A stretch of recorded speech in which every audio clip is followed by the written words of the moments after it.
Ini yang belum punya kitab, belum punya adem. Nah, ya tang lain baru mengenal kono ya. Baik, silakan yang punya kitab dia akan buka dulu. Saya pinjam kitabnya Jumadil Kubra ya. Assalamualaikum warahmatullahi wabarakatuh. Waalaikumsalam warahmatullahi wabarakatuh. Bismillahirrahmanirrahim. Alhamdulillahi rabbil alamin. Assalatu wassalamu ala asyrafil anbiya'i wal mursalin. Sayyidina wa maulana Muhammadin sallallahu alaihi wasallam abil qasimil amin wa ala alihi wa sahbihi ajma'in. Rabbi shrah li sadri wa yassir li amri wahlul 'uqdatam min lisani yafqahu qawli wa saddid lisani wahdi qalbi bi rahmatika ya arhamar rahimin. Ba'd. Qala al-musannif rahimahullahu ta'ala wa nafa'ana Allahu bihi wa bi 'ulumihi fid dharain amin ila an qala.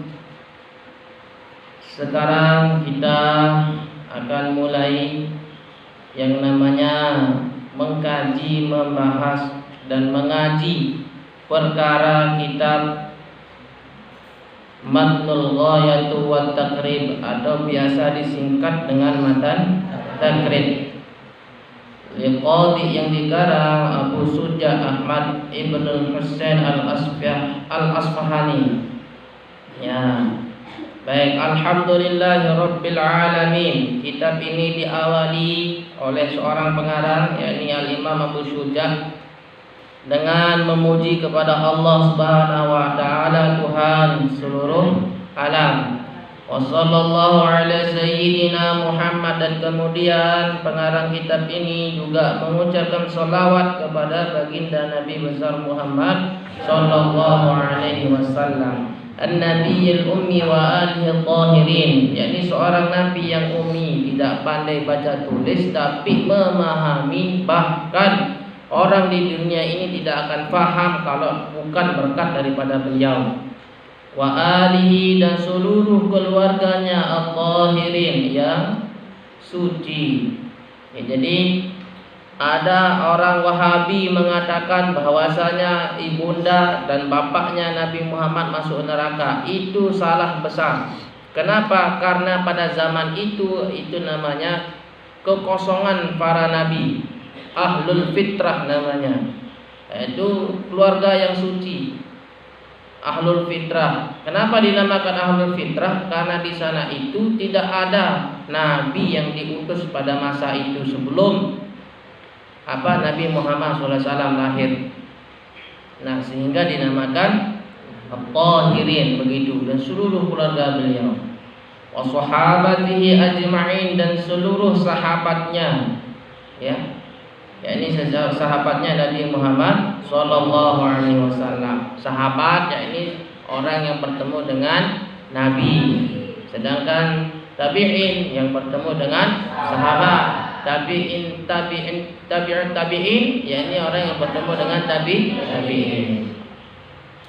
Qala al-Qadi, dan berkata seorang pengarang kitab ini yakni yang bernama Abu Suja Ahmad Ibn Husain bin Ahmad Al-Asfahani.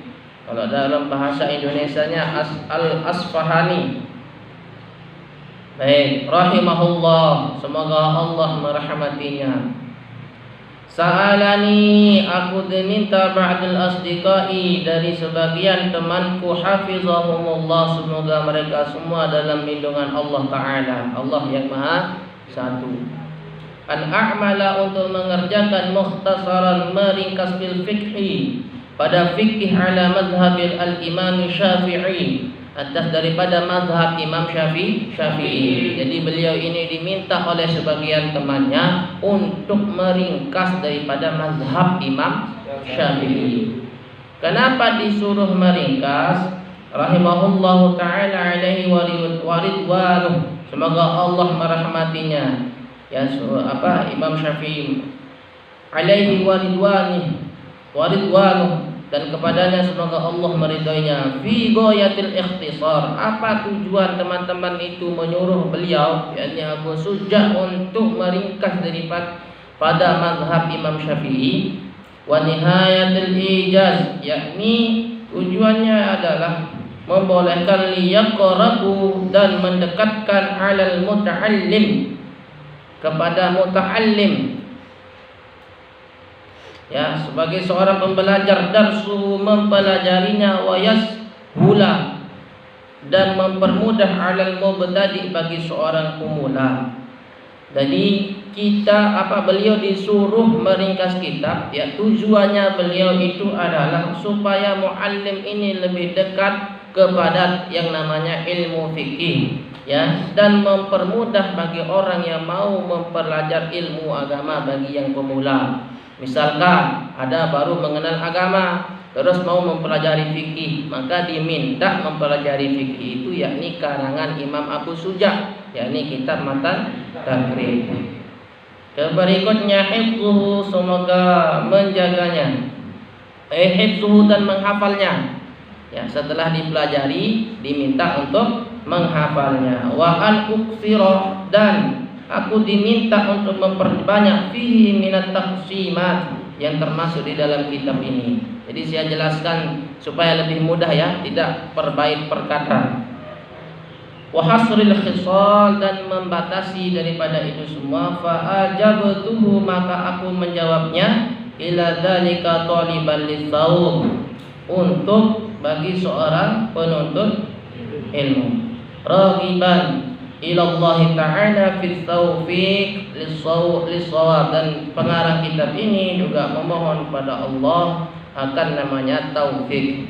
Innahu ala ma yasha'u qadir, sesungguhnya Allah lah yang mengetahui dan mengukur segala sesuatu itu. Wa bi ibadihi latiful khabir, dan Allah itu maha lembut, maha mengetahui. Baik, paham semuanya nak, ya?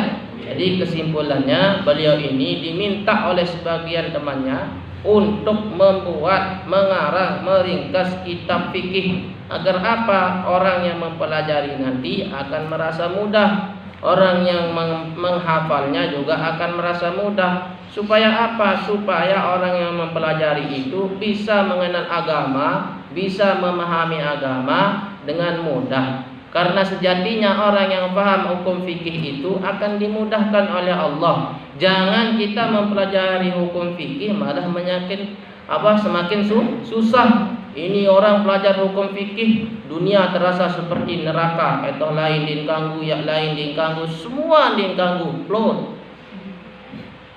Jadi seperti itu. Nah, oleh karena itu bagi kita seorang pemula, kalau mau mempelajari ilmu fikih, maka diminta kita untuk mempelajari kitab yang dikarang oleh Imam Abu Suja.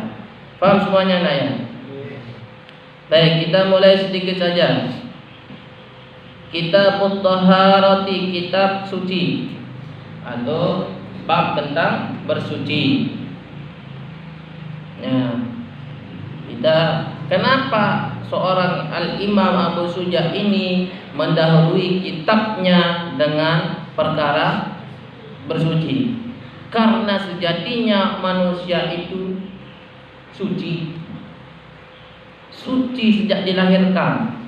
Tapi ketika dalam perjalanan waktu, ya, kadang ada terkena yang namanya kotoran, baik secara zahir maupun batin. Nah, oleh karena itu, ya, kita diminta sebagai umat manusia, sebagai umat baginda, itu sebelum ibadah harus suci dulu. Nah, bagaimana cara bersuci? Nah, itu yang akan dijelaskan. Baik, lalu apa yang dipakai untuk bersuci? Itu yang akan dijelaskan. Al-miyahu, air, allati, yang yajuzu, boleh biha, dengannya untuk bersuci, at-tathiru, ya, bersuci sab'amiyah, ada 7 air. Jadi air yang boleh dipakai untuk bersuci itu ada 7 macam. Mana yang 7 itu? Ma'us sama, air langit. Sama itulah langit. Jadi air yang turun dari langit namanya air apa? Hujan. Kalau air yang turun dari mata namanya apa? Mata. Air mata. Orang menangis itu ada 18 pengertian. Apalagi wanita yang menangis itu banyak tafsirnya.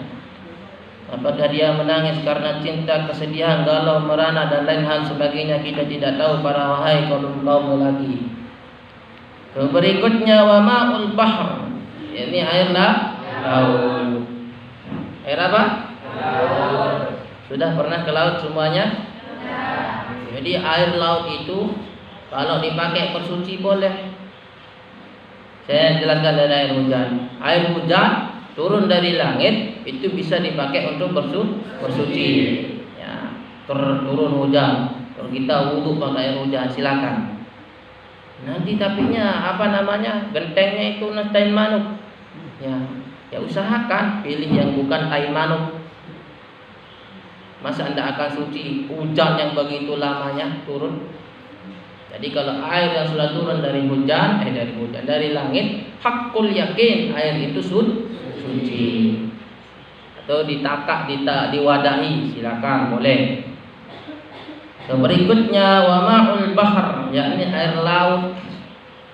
Air laut itu kalau kita membuang kotoran, nih, plung ini sugul tai. Terus mau mensuci, silakan disuci, tapi jangan dicuci di dekat tempat keluarnya si raja kuning itu.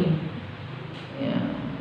Biarkan dia eleh dulu, eleh wahya, ajarin eleh wahya. Ada kemarin viral itu karena dibohongi sama apa itu kemarin, eleh wahya.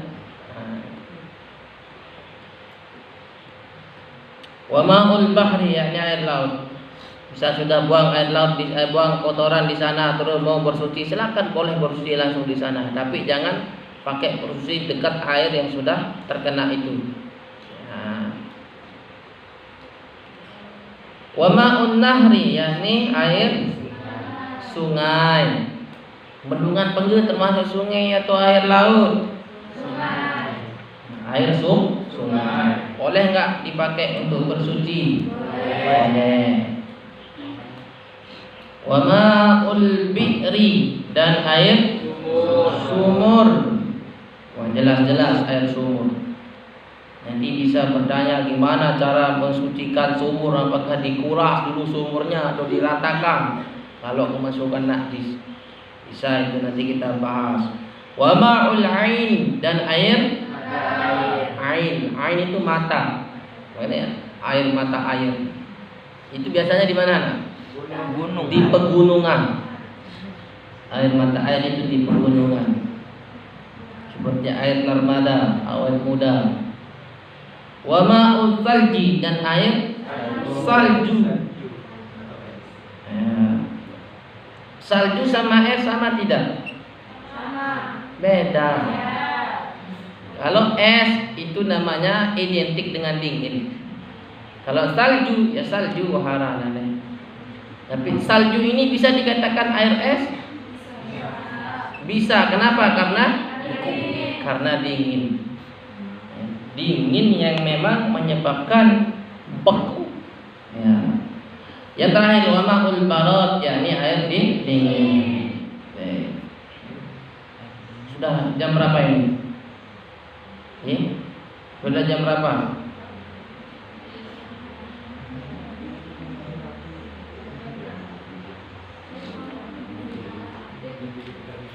Ya, jam 7:30. Jadi kesimpulannya ada 7 air yang boleh dipakai untuk bersuci.